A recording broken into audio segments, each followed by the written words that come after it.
Vis dar girdžiu, bulvių nevalgau, duona blogis, makaronų nevalgau. Ar ir jūs tie, kurie atsisakote šių produktų norėdami sulieknėti? Pirmiausia, bulvės. Ar tikrai jų verta atsisakyti?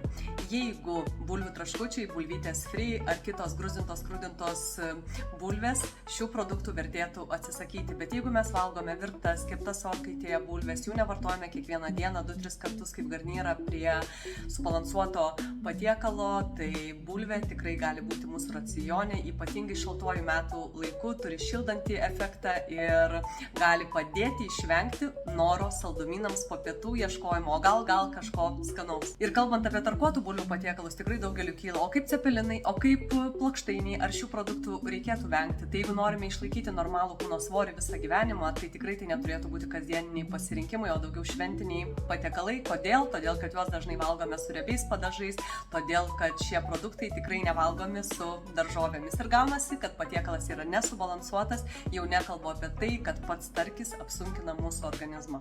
Antras, makaronai.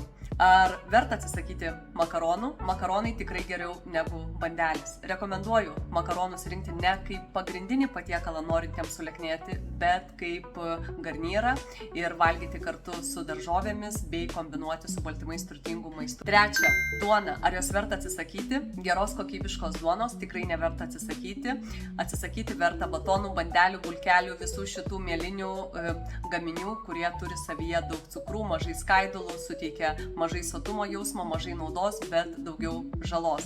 Gera lietuviška ruginė duona turi skaidulinių medžiagų didelį kiekį, mažai cukrų, dažniausiai jinai yra rauginta duona, ne mielinė, ir išsirinkus gerą kokybišką lietuvišką duoną, nedideliais kiekiais, net ir lieknėjantiems į savo racioną galima įtraukti. Ir svarbiausia, nevengti produktų, o išmokti pasirinkti teisingus, juos valgyti saikingai, tiek kiek reikia organizmui ir turėti gerą santykį su maistu ne per draudimus, o per pasirinkimus, kurios daroma kiekvieną dieną sąmoningus vardant savo sveikatą. Ir parašyk tu komentaruose, kurių iš šitų produktų duonos, makaronų ar bulvių atsisakai tu.